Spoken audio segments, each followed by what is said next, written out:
දෙව්වන්ට සරණයි සදැහැති සුපින්වත් ඔබ හැම දිනාටම සරහවතුනි සරුදේ සරුලෙසත් નિසරුදේ નિසරුලෙසත් සෑම විටම නිවැරදි කල්පනාවල යෙදෙන්න උන් සරු ධර්මයක්ම අවබෝධ කරගන්නවා ඒ උදෙසා ඔබට මඟ කියා දෙන බෞද්ධ ආරූප වාහිනිය අදත් මේ පැයට නියමිත දායකත්ව උතුම් වූ සද්ධර්ම දේශනාව මෙලෙසින් ආරම්භ කරන්නේ ඔබ අප කෙරෙහි අනුකම්පාවෙන් අදත් සිදු කළා වූ ගෞරවනීය ආරාධනාවෙන් වැඩම කරන්නට යෙදුණු පින්වත් ස්වාමීන් වහන්සේ පිළියන්දල වැවල ගංගාරාම පුරාණ විහාරාධිපති රත්මලාන පරමධම්ම චේතිය මහපිරිවෙන් නියෝජ්‍ය පරිවෙනාධිපති රාජකීය පඬිත පූජනීය රත්නදෙණියේ වජිරසාර ගෞරවනීය පින්වත් ස්වාමීන් වහන්සේ අපි හැමදෙනාම පළමු කොට සාදු නාද නම්වා නමස්කාර පූර්වකව පිළිගනිමු සාදු සාදු සාදු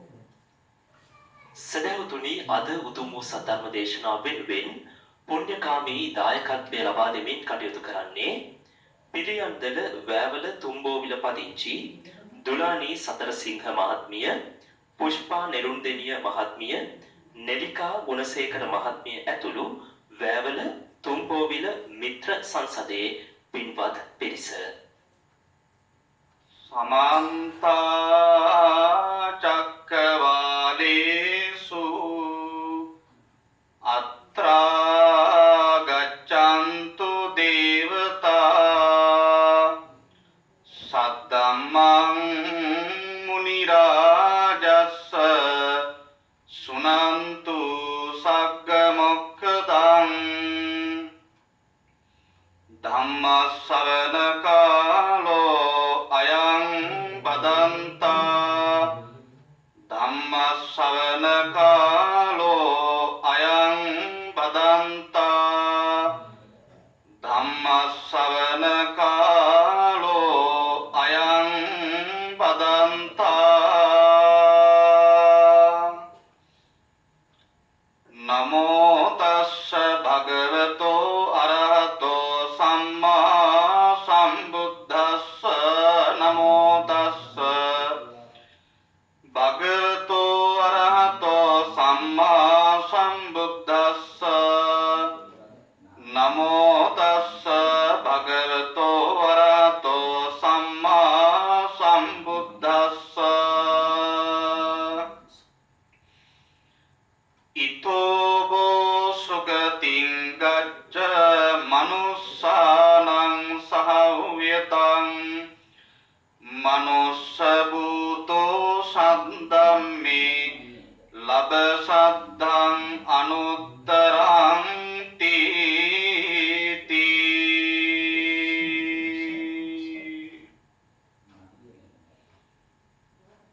කොළඹ 7 ශ්‍රී සම්බෝධි මහා විහාරාධිපති බෞද්ධ මාධ්‍ය ජාලේහි සභාපති අතිගෞරවාස්පද අවසරයි බොරලන්දේ වජිරඥාන නායක මාහිම්පාණන් වහන්සේ ප්‍රධාන ශ්‍රීමත් පූජනීය මහා සංඝරත්නයන් අවසරයි ධර්ම ශ්‍රවණාබිලාසී ශ්‍රද්ධා බුද්ධි සම්පන්න වාසනාවන්ත සත්පුරුෂ කාරුණික පින්වත්නි තුන් ලෝකාග්‍ර වූ භාග්‍යවත් වූ අරිහත් සම්්‍යක් සම්බුද්ධ සර්වඥ රාජෝත්තමයන්න් වහන්සේ විසින් මහා නිල්මල් සුවඳ හමන ශ්‍රී මුඛ පත්නියෙන් යුතුව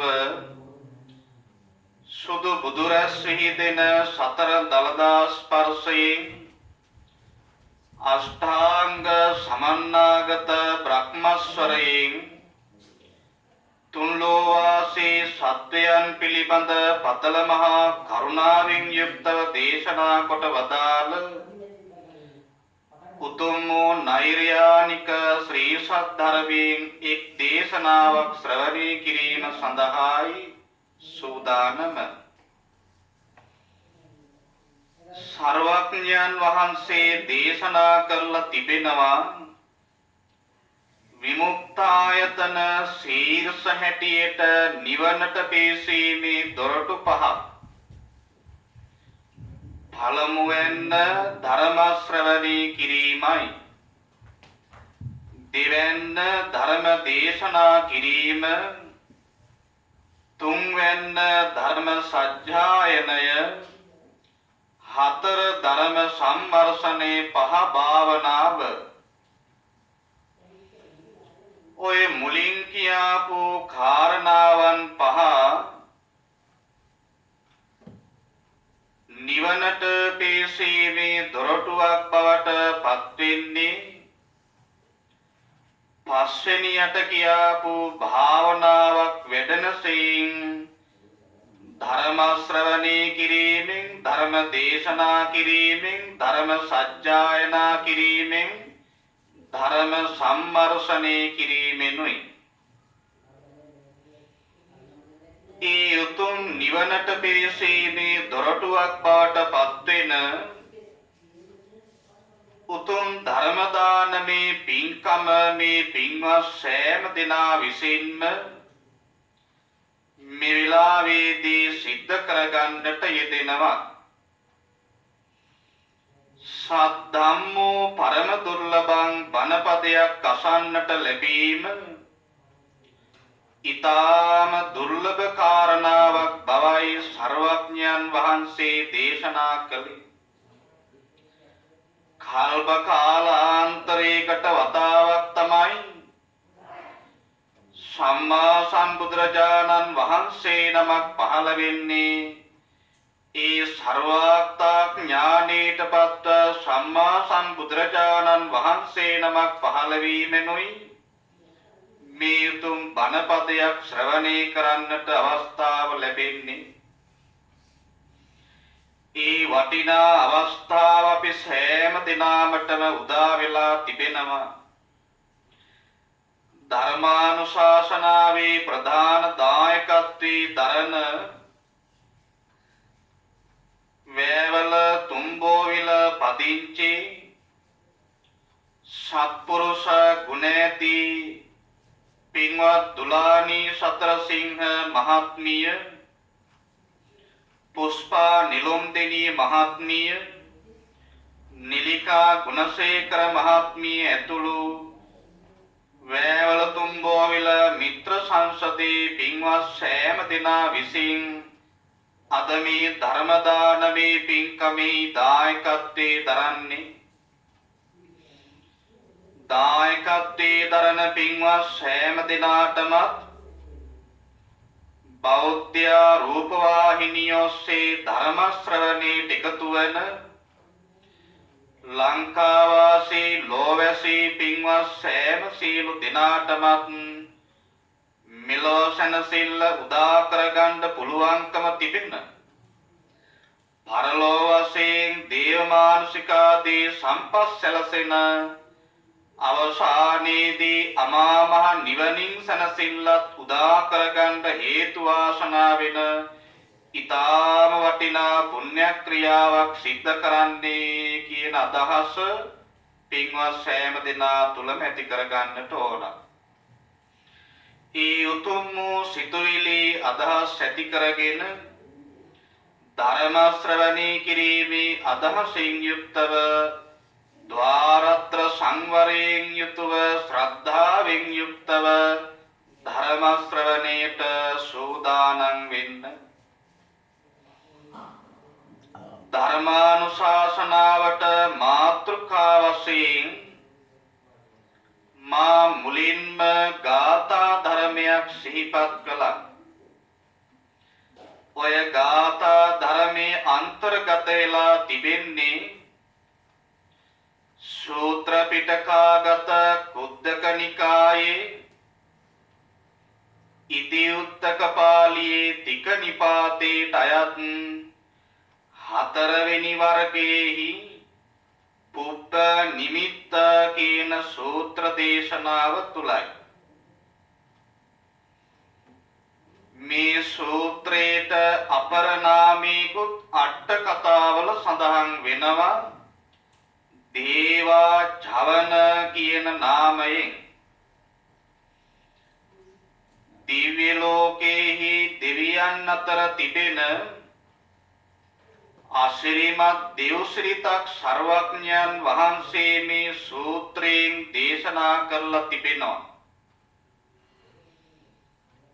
මේ තුන් ලෝකේම තිබෙන වටිනාම ආත්ම භාවය මනුෂ්‍යාත්ම භාවයයි කියන කාරණේ වඩාත්ම පැහැදිලි කිරීම සඳහා තමයි මේ අසිරිමත් දේවසිරිත සර්වඥයන් වහන්සේ දේශනා කළේ. අපේ සර්වඥයන් වහන්සේ පින්වත්නි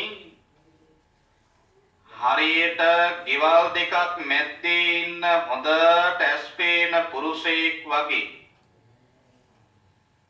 සර්වඥයන් වහන්සේගේ ඇහැ මේ අපේ ඇහැ වගේ එකක් නෙවෙයි. උන්වහන්සේගේ ඇහෙන් සාමාන්‍ය විදිහට බලනකොට යොදුනක් මානේ දකින්න පුළුවන්කම තිබෙනවා. උන්වහන්සේ ගස්ගල් පර්වත ආදී සියල්ල විනිවිද දකිනවා. අපේ ඇහැ වගේ නෙවෙයි. උන්වහන්සේට දිබ්බ චක්කු දිවස කියන ඥානෙ ඇති නිසා මේ තුන් ලෝකේහිම සියල්ලක්ම ਸਰවාකාරයෙන්ම දැනගන්නවා දැක ගන්නවා.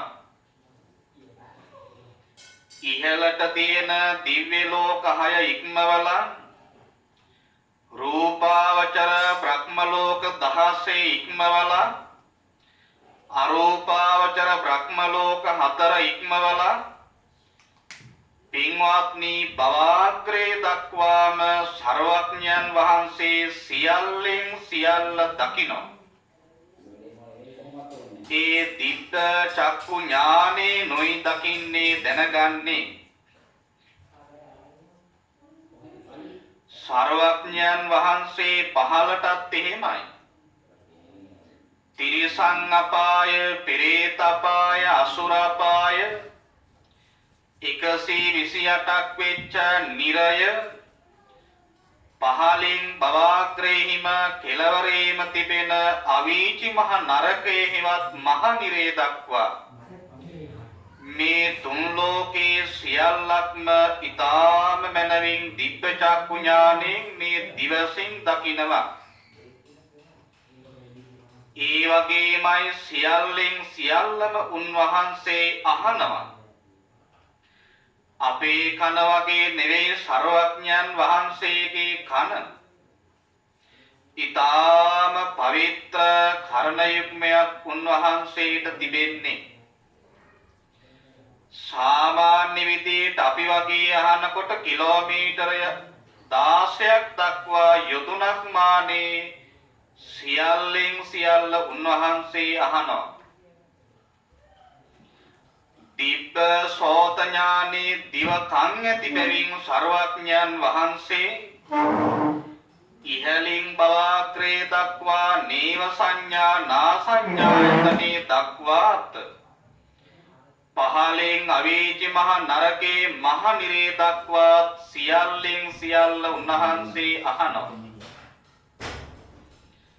සර්වඥයන් වහන්සේ සමහරක් අවස්ථාවලදී මේ දිවසින් දැකලා දිවකණින් අහලා මොහොතකින් දෙව්ලොවත් වැඩම කළා බඹලොවත් භවාග්‍රේ දක්වාමත් මොහොතකින් වැඩම කරපු දේශනාවන් අප්‍රමාණව ත්‍රිපිටකයේ තුල තිබෙනවා. මේ වටිනා සූත්‍ර දේශනාවත් ආන්න ඒ විදිහට සර්වඥයන් වහන්සේ දිවකණින් දැකලා දිවකණින් අහලා දිවසින් දැකලායි මේ දේශනාව සිද්ධ කළේ. එහෙම නැතුව පෙර අහලා තිබිච්ච එකක් පැරැන්නෝ කියලා තිබිච්ච එකක් පුස්තකවල තිබිච්ච එකක් එහෙම නෙවෙයි දේශනා කළේ. ਸਰවාත්තා ඥාණයෙන් අවබෝධ කරගෙන දැකලා දැනගෙන ශ්‍රවණය කරලා අහලා කියලායි දේශනා කළේ. මුලින්ම මා ඒ විදිහට සඳහන් කළේ මේක විශ්වාස නොකරයි කියන අදහසින්. සර්වඥයන් වහන්සේ පිළිබඳව අප්‍රමාණ ශ්‍රද්ධාවක් විශ්වාසයක් ප්‍රසාදයක් තිබෙනවා නම් නෛර්යානික ශ්‍රී සද්ධර්මී පිළිබඳ විශ්වාස කරනවා නම් ආරි පුජ්‍යල මහා සංඝරත්නී පිළිබඳ ශ්‍රද්ධාව ප්‍රසාදේ විශ්වාසයේ තියෙනවා නම් මේ දේශනාව සෑම දිනා විසින්ම විශ්වාස කට යුතුයි ශ්‍රවණය කළ යුතුයි අවබෝධ කට යුතුයි. තථාගත බුදුරජාණන් වහන්සේ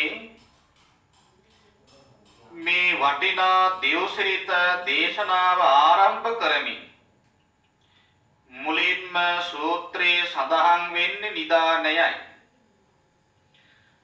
උත්තං හේතං භගවතා උත්තමරහති මේ සුතං. ඔය පාඨයේ අග්‍ර උපස්ථායක වෙච්ච ආනන්ද මාහිමියන් වහන්සේ විසින් ප්‍රථම ධර්ම සංගායනාවේදී සඳහන් කරපු නිදානයයි.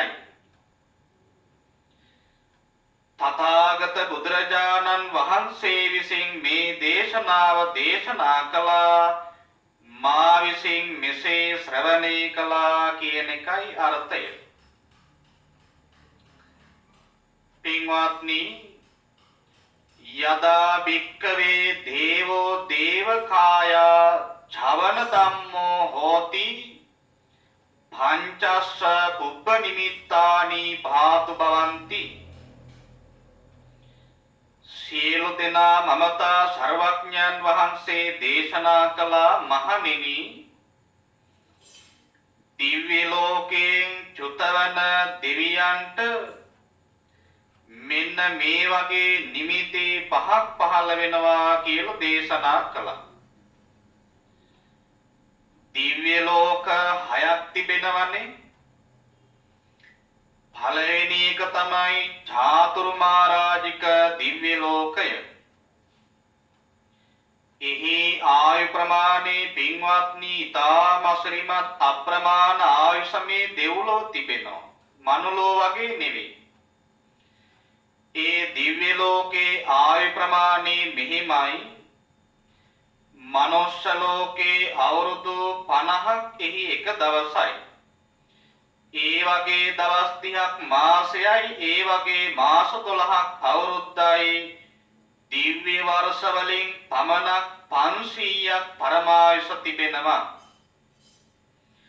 මනුෂ්‍ය වර්ෂ ප්‍රමාණයෙන් 90 ලක්ෂයක් පමණ එහි ආයු ප්‍රමාණය තිබෙනවා. ධාවතින්ස දිව්‍ය ලෝකේ ආයු ප්‍රමාණය මනුෂ්‍ය ලෝකේ අවුරුදු 100ක් එහි එක දවසයි. ඒ වගේ දවස් 30ක් මාසයයි.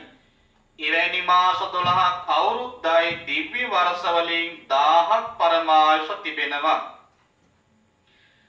මනුෂ්‍ය වර්ෂ වලින් සඳහන් කරනවා නම් 3 කෝටි 60 ලක්ෂයක් පමණ ඒ දෙව්ලොව ආයු ප්‍රමාණය තිබෙනවා. යාම දිව්‍ය ලෝකේ ආයු ප්‍රමාණය මනුෂ්‍ය ලෝකේ අවුරුදු 200ක් එහි එක දවසයි. ඒ වගේ දවස් 30ක් මාසයයි. එවැනි මාස 12ක් අවුරුද්දයි. දිව්‍ය වර්ෂ වලින් පමණක් 2000ක් පරමායුෂ තිබෙනවා. මනුෂ්‍ය වර්ෂ වලින් 14 කෝටි 40 ලක්ෂයක් පමණ පරමායුෂ තිබෙනවා.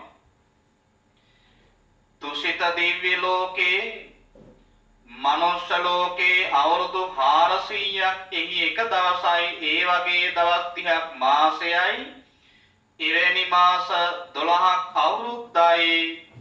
දිව්‍ය වර්ෂ වලින් 4000ක් පමණ පරමායුෂ තිබෙනවා. මනුෂ්‍ය වර්ෂ වලින් 57 කෝටි 60 ලක්ෂයක් පමණ එහි ආයුෂ තිබෙනවා. අසිරිමත් නේද? නිම්මාන රතේ දිව්‍ය ලෝකේ මනුස්ස ලෝකේ අවුරුදු 800ක් එහි එක දවසයි. ඒ වගේ දවස් 30ක් මාසයයි එවැනි මාස 12ක් අවුරුද්දයි දිව්‍ය වර්ෂ වලින් 8000ක් පමණ පරමායුෂ තිබෙනවා. මනුෂ්‍ය වර්ෂ වලින් 230 කෝටි 40 ලක්ෂයක් පරමායුෂයි. 6 වෙනි පරිනිම්මිත වසවාත් දිව්‍ය ලෝකේහි මනුෂ්‍ය වර්ෂ වලින් අවුරුදු 1600ක් එක දවසයි. ඒ වගේ දවස් 30ක් මාසයයි ඒ වගේ මාස 12ක් අවුරුද්දයි දිව්‍ය වර්ෂ වලින් 16000ක් පමණ පරමායුෂ තිබෙනවා. මනුෂ්‍ය ලෝකේ අවුරුදු වලින් 921 කෝටි 60 ලක්ෂයක් පමණ ආයුෂ තිබෙනවා. අපේ ආයුෂ නම් උපරිම 100යි ජීවත් වෙන්නේ 60ක් 70ක් පමණ. අපිට තියෙන්නේ ඊටාම ස්වල්ප ආයුෂක් මේ දිව්‍ය ලෝක 6 පමණක් කොයිතරම් අප්‍රමාණ ආයුෂ තිබෙනවා. බ්‍රහ්ම ලෝකවලට යනකොට මහා කල්ප ගණනින් තමයි ආයුෂ තිබෙන්නේ. අවසාන නේව සංඥා නා සංඥායතන බඹලොව මහා කල්ප වලින් 84000ක් පමණ පරමායුෂ තිබෙනවා. මනුෂ්‍යයන්ගේ ආයුෂ නම් ඊටාම ස්වල්පයි. දිව්‍ය ලෝකේ එක්තරා දෙවි කෙනෙක් පින්වත්නි දිව්‍යාංගනාවන් දහසක් පමණ පිරිවරාගෙන විනෝද වෙන්න කියලා නන්දන උයනට ගමන් කළා. විනෝද වී ඉන්නකොට ප්‍රධාන දිව්‍යාංගනාව චුත වෙලා මනුලව උප්පත්ති ලැබුවා.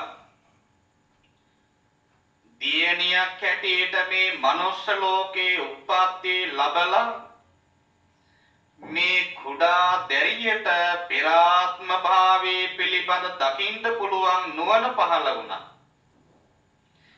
ඒකට කියන්නේ පුබ්බේ නිවාසානුස්සති ඥානෙ කියලයි. පෙරාත්ම භාවයේ පිළිබඳ දකින්න පුළුවන් නුවණ පහළ වුණා. කලාතුරකින් පින් ඇති කෙනෙක්ට මේ ඥානෙ පහළ වෙනවා නුවණ.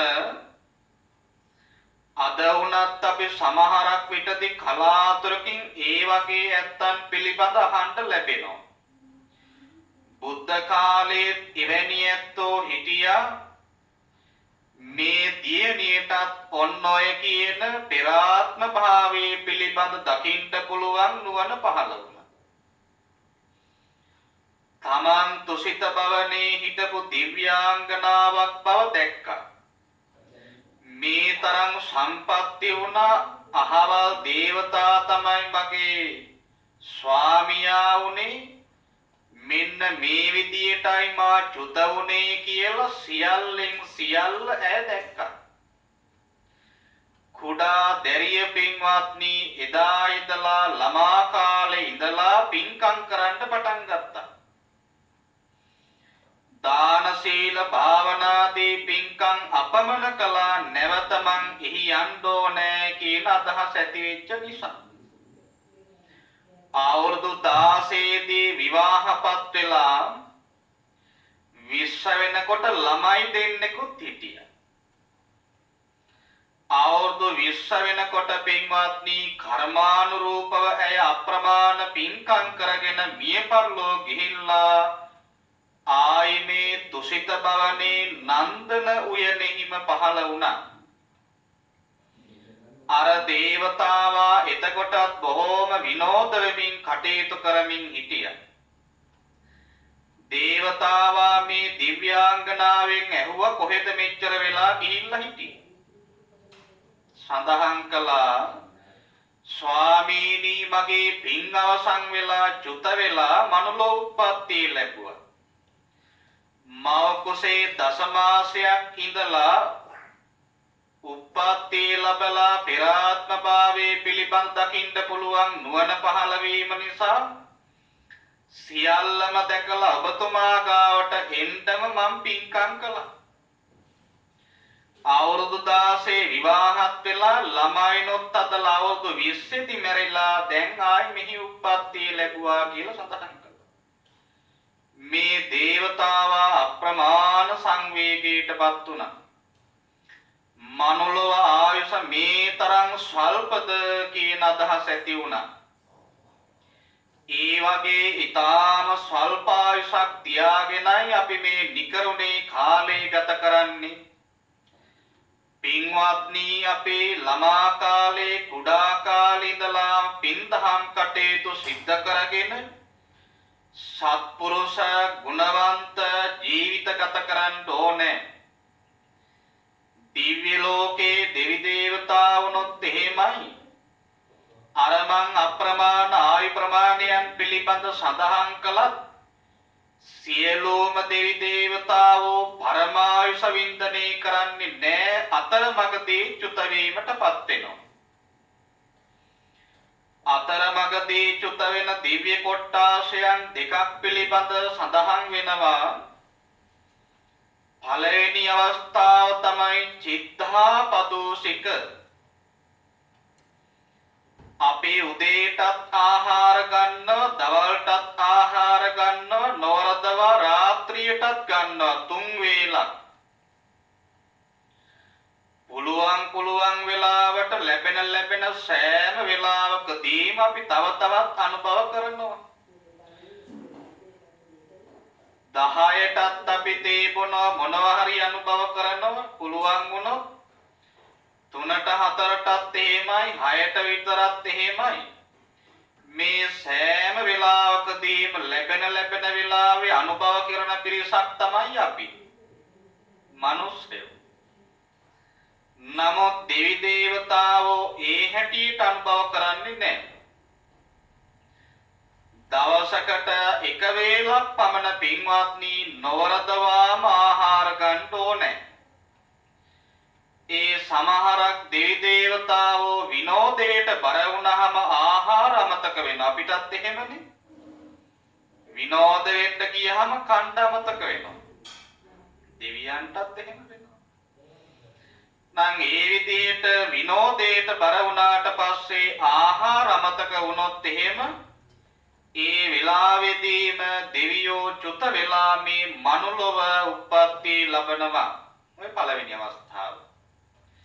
ඒ දෙවි දේවතාවෝ නම් අපි වගේ බත් ව්‍යංජන අනාගන අනුභව කිරීමක් නෙවෙයි. හරියට චතුමදුර වගේ දිව්‍ය ඕජාවක් තමයි පානය කරන්නේ, ඖෂධ වගේ. ඒක ශරීරයේ පුරා ගන්නවා. අපිට වගේ ආහාර අනුභවයෙන් පස්සේ බොහොම වේදනා පීඩාවක් නැත්තේ නෑ. වැසිකිලි කැසිකිලි මේව මොනවත් නෑ. ඔන්න ඔය අවස්ථාවේදී දෙවියෝ චුත වීමටපත් වෙනවා ආහාර වේලාවට ගත්තේ නැත්තම්. දෙවෙනි අවස්ථාව තමයි මනෝපදෝසික. අපිට වගේම දෙවියන්ටත් අකුසල සිතුවිලි පහළ වෙනවා. යම් දෙවි කෙනෙක්ට ලෝභ ආදී අකුසල සිතුවිලි පහළ වුණොත් එහෙම ඒ දෙවි දේවතාවෝ ඒ මොහොතේදීම චුත වෙලා සතර පායේ උප්පත්ති ලබනවා. සුගතිය උපදිනවා කියලා නියමයක් නෑ. අකුසල සිතුවිලි පහළ වුණා නම් දෙවියොත් සතර පායට යනවා. මේ පින්තුන් හිතන්න පුළුවන් දිව්‍ය ලෝකේ උප්පත්ති ලැබුවට පස්සේ ආයි සතර පාය යන්නේ නෑ කියලා. එහෙම එකක් නෑ. ඒක මිත්‍යාවක්. ඒකත් කාම ලෝකයක් මේ මනෝලෝ වගේමයි. සදාකාලික සුවයක් එහි ඇත්තේ නැහැ. අමරණීය භාවයක් ඇත්තේ නැහැ. දෙව්ලොව දෙවියන්ට අකුසල සිතුවිලි පහළ වුණා නම් නොරදවා මිය පරලෝ ගිහිල්ලා සතර පාය උප්පත්ති ලබනවා. සුබ්‍රහ්ම කියලා කියලා දිව්‍ය රාජයේ දවසක් 1000ක් පමණ දිව්‍යාංගනාවෝ පිරිවරාගෙන විනෝද වෙන්න ගියා. විනෝද වෙවි ඉන්නකොට දිව්‍යාංගනාවෝ 500 දෙනෙක් එක වෙලාවේදී මතුරුදහන් වුණ බැලුව මොකද වුනේ කියලා. බලනකොට පෙර කරපු අකුසලයක් නිසා ඒ ඇත්ත චුත වෙලා සතර අපායේ තැන තැන ඉපදිලා. සමහරක් කෙනෙක් තිරිසන් වෙලා ඉපදිලා, සමහරක් කෙනෙක් පෙරේත වෙලා ඉපදිලා, අසුර වෙලා ඉපදිලා, නිරයෙත් ඉපදිලා. තමන්ට ඊගාවට වෙන්නේ මොකද කියලා බැලුවහම දැක්කා දින 7ක් යනකොට තමන්ටත් අනිත් පිරිසටත් සතර අපායේ උප්පත්ති ලබන්න වෙන බව. මේන් බොහෝම සංවේගයට පීඩාවට දුකටපත් වෙච්ච දේවතාවා සහිත දිව්‍යාංගනාවෝ එදින රාත්‍රියේම සර්වඥයන් වහන්සේ සොයාගෙන ගියා. ගිහිල්ලා මේ පිළිබඳව සඳහන් කළා භාග්‍යතුන් වහන්සේ ඝාතාවන් දෙකයි දේශනා කළේ සෝවාන් ඵලයටපත් වුණා. සෝවාන් ඵලයටපත් වෙච්ච කෙනෙක් කවදාවත් සතර අපාය යන්නේ නැති නිසා සතර අපායට යෑමෙන් වැළකුණා. ධර්මාබෝධයත් ලැබුවා. එබැවින් අවබෝධ කරගන්න ඕනේ දෙවියෝ සතර අපාය යන්නේ නැහැ කියලා එකක් නැහැ. අකුසල සිතුවිලි පහළ වුණා නම් පෙර අකුසල් සිද්ධ කළා නම් ඒකාන්තයෙන්ම සතර අපාය යන්න සිද්ධ වෙනවාමයි. ඒ නිසායි නිබ්බාණං පරමං සුඛං නිවන පරම සැපයයි කියලා සර්වඥයන් වහන්සේ දේශනා කළේ. ඔය දෙවෙනි අවස්ථාව චිත් මනෝ පදෝසික.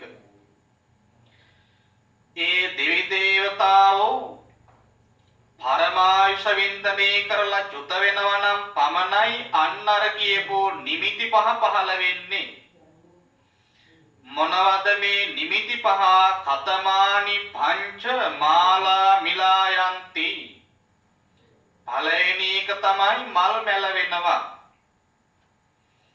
සියලුම දෙවි දේවතාවෝ ශරීරේ මාලා තමක් පැලඳගෙන ඉන්නවා. අපේ මල් වගේ දිව්‍ය ලෝකේ මල් පර වෙන්නේ නැහැ. ඒ දෙවියෝ චුත වෙන්න ආසන්න වෙනකොට මේ මාලා දමේ මල් එකින් එක පරවෙන්න පටන් ගන්නවා.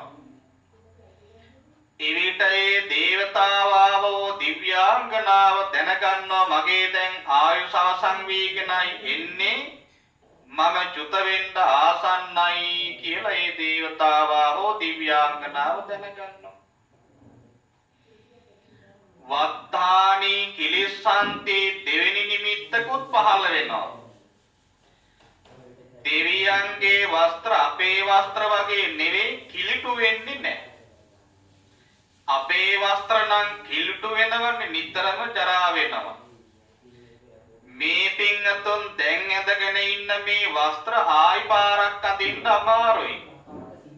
දුර්ගන්ධේ හමනවා. ඒ වගේම කිලිටු තුළු දූවිලිය මේව තැවරෙනවා. නවරදවාම පින්වත්නි අපි මේක අලුත් සෝදන්න ඕන. ඒ වගේම කිලිටු වෙනකොට අලුත් ඇඩියා කරන්න ඕන. දිරාගෙන යනකොට ඉරෙනකොට අලුත් ඇඩියා කරන්න ඕන. වැඩකට ගන්නම බැරි වුණාට පස්සේ විසික් කරලා දාලා අලුත් එකක් ගන්න ඕන. දෙවියන්ගේ වස්ත්‍රවල එහෙම ස්වභාවයක් නම් ඇත්තේ නැහැ. කවදාවත් දිරන්නේත් නැහැ, කිලිටු වෙන්නේත් නැහැ, අවලක්ෂණ වෙන්නේත් නැහැ. අලුත් ඒවා අඳින්න පළඳින්න උවමනාවකුත් නැහැ. උදේට එකයි, දවල්ට එකයි, හවසට එකයි අඳින්න ඕනෙත් නැහැ. ඒ තැනට යනකොට මාරු කර අඳින්න ඕනේ කමකුත් නැහැ. දෙවියෝ පහළ වෙච්ච දවසේ ඉඳන් දරන වස්ත්‍රය තමයි චුත වෙනකම්ම දරන්නේ. අපිට වගේ කරදර දෙවියන්ට ඇත්තේ නැහැ. දෙවියෝ පින්වත්නි අපිට වඩා බොහොම සුවපත්.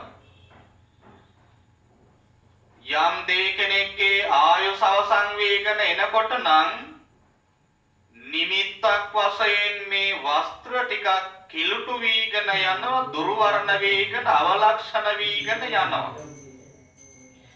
එතකොට ඒ දේවතාවා හෝ දිව්‍යාංගනාව දැනගන්නවා මගේ දැන් ආයුෂ අවසන් වීගෙනයි එන්නේ, චුත වෙන්න ළඟයි කියලා. තුන්වෙනි නිමිත්තකොත් පහළ වෙනවා. කච්චේහි සේදා මුච්ඡන්ති, දෙවියන්ට අපිට වගේ දාඩිය දාන්නේ නැහැ. අපේ නම් සර්වාංගයෙන්ම දාඩිය දානවනේ, දෙවියන්ට එහෙම කරදර නැහැ. දිව්‍ය ලෝකේ ඒසි දාන්න ඕනෙත් නැහැ, පෑන් දාන්න ඕනෙත් නැහැ, කරදර නැහැ. නමුත් දෙවියෝ චුත වෙන්න ආසන්න වෙනකොට නිමිත්තක් හැටියට පහළ වෙනවා. දෙවියන්ගේ කිහිලි වලින් මුලින්ම දාඩිය පෙරන්න පටන් ගන්නවා. ඒ විට දැනගන්නවා මගේ දැන් ආයුෂ අවසන් වීගෙන එන්නේ, චුත වෙන්න ආසන්නයි කියලා.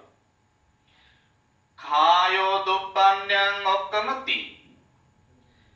ඊගාව නිමිත්ත තමයි ශරීරයේ පින්වත්නි හැමදාම එක විදිහට පවතින, දුර්වර්ණ වීමක් නැහැ. අපේ නම් ළමා කාලේ එක විදිහක්, තරුණ වෙනකොට තව විදිහක්, මැදිවියට තව විදිහක්, මහලු වෙනකොට තව විදිහක්. දෙවියන්ට ඔය වගේ කරදරයකුත් නැහැ. එක එක ඒවා උලා මේක අලුත් වැඩියා කරමින් ඉඳීමේ අවශ්‍යතාවයක් දෙවියන්ට නැහැ. නමුත් පින්වත්නි දෙවියෝ චුත වෙන්න ආසන්න වෙනකොට අපිට වගේම මේ ජරාවටපත් වීමේ ලකුණු පහළ වෙනවා, දුර්වර්ණ වෙනවා ශරීරයේ දෙනුම. විනදා තිබිච්ච ආලෝකේ පැහැය නැති වෙලා යනවා. පස්වෙනි නිමිත්තකොත් පහළ වෙනවා සකේ දේවෝ දේවාසනං නාභිරමති. අපිට නම් වයසට යනකොට මැරෙන්න කිට්ටු වෙනකොට සේරම එපා වෙන්නේ නැහනේ, ඕන වෙනවනේ. තව තවත් අපිට නම් තෘෂ්ණාව, ආසාව, පෙරේතකම වැඩි වෙනවා. දෙවියෝන්ට නම් චුත වෙන්න ආසන්න වෙනකොට එහෙම එකක් නැහැ. මේ සේරම එපා වෙලා යනවා. දිව්‍යාසනවල ඉඳ ගන්න හිතෙන්නේ නැහැ, දිව්‍ය සයනවල සැතපෙන්න හිතෙන්නේ නැහැ, දිව්‍යාංගනාවන් එක්ක එකතු වෙන්න හිතෙන්නේ නැහැ. සේරම සම්පත් එපා වෙලා යනවා. එවිට ඒ දේවතාවා හෝ දිව්‍යාංගනාව දැනගන්නවා මගේ දැන් ආයුෂ අවසන් වීගෙනයි එන්නේ, චුත වෙන්න ළඟයි කියලා. මෙන්න මේ වගේ නිමිති දෙවියන්ට විතරක් නෙවෙයි පින්වත්නි, මිනිස්යන් වන අපිටත් පහළ වෙනවා. නමුත් අපි අවබෝධ කරගන්නේ නැහැ.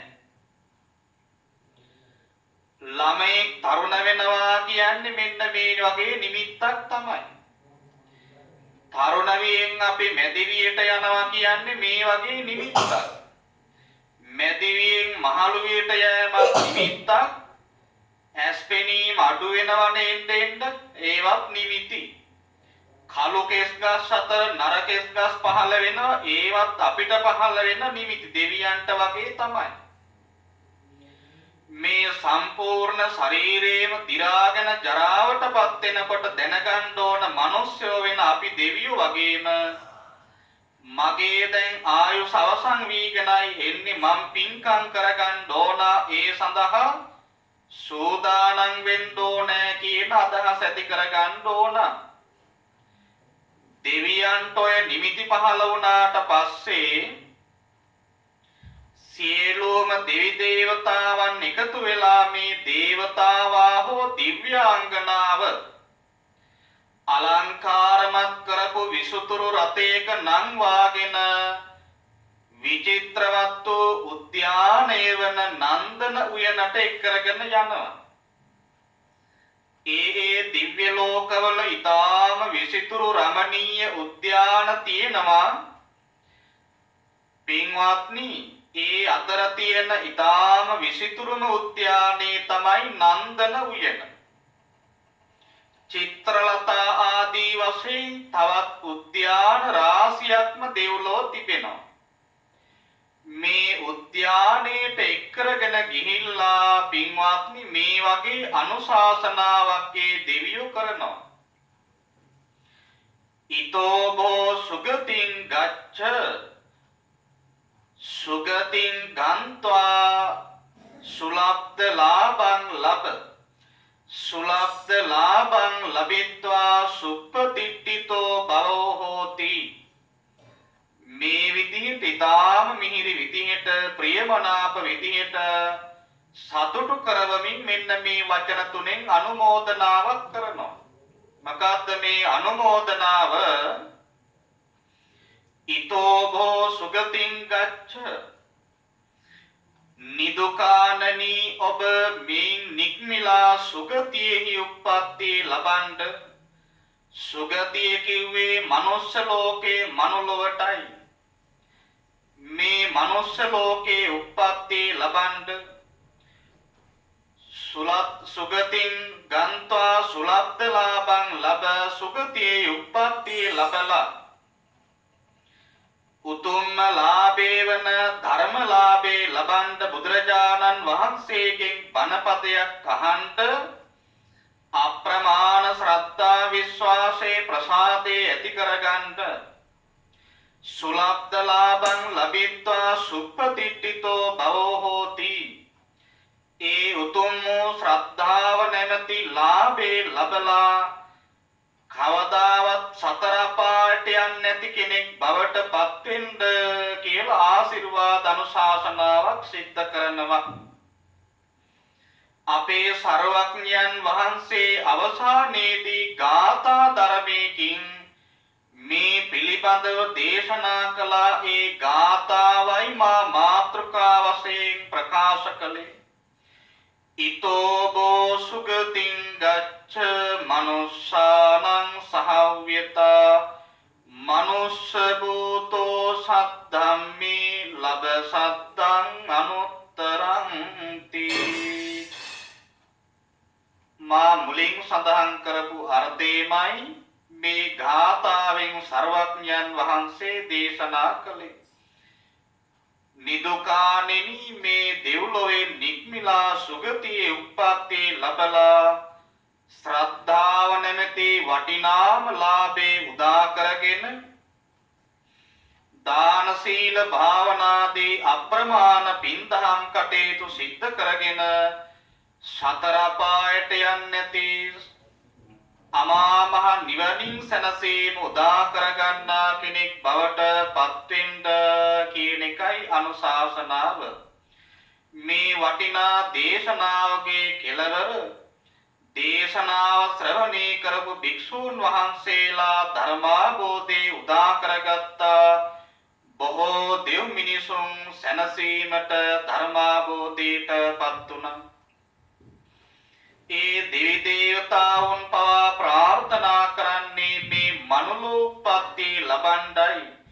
ඒ වටිනා මනුෂ්‍යාත්ම භාවය අපි සෑම දිනම උදා කරගත්තා. බුද්ධෝත්පාද කාලයක් ධර්ම ශ්‍රවණයට අවකාශ තිබෙන කාලයක් බැවින් අප්‍රමාදීව පින්වත් සෑම දිනම පින් කුසල් සිද්ධ කරගෙන ඔබේ අපේ ජීවිතයේ මනුෂ්‍ය ලෝකේ සත්පුරුෂ මනුෂ්‍යයන් හැටියට ගත කරමින් දේ මානසිකාදී සම්පත් උදා කරගන්නට පින්දහම් කටයුතු කරගෙන අවසානයේදී බුදුපසේ බුදු මහරහතන් වහන්සේලා නිවිසනසුන ජාති ජරා ව්‍යාධි මරණාදී සංසාරික දුක් කෙලවර කිරීමෙන් ලබන අමා මහ නිර්වාණ සුවයම උදා වේවායි සාදු කියලා ප්‍රාර්ථනාවක් නැති කරගන්න. ධර්මානුශාසනාවේ දායකත්වයේ දරන්නේ පිළියන්දල වෑවල තුම්බෝවිල පදිංචි පින්වත් දුලානී සතරසිංහ මහත්මිය, පින්වත් පුෂ්පා නිරුම්දෙනී මහත්මිය, පින්වත් නිලිකා ගුණසේකර මහත්මිය ඇතුළු වෑවල තුම්බෝවිල මිත්‍ර සංසදේ පින්වත් සෑම දෙනා විසිනුයි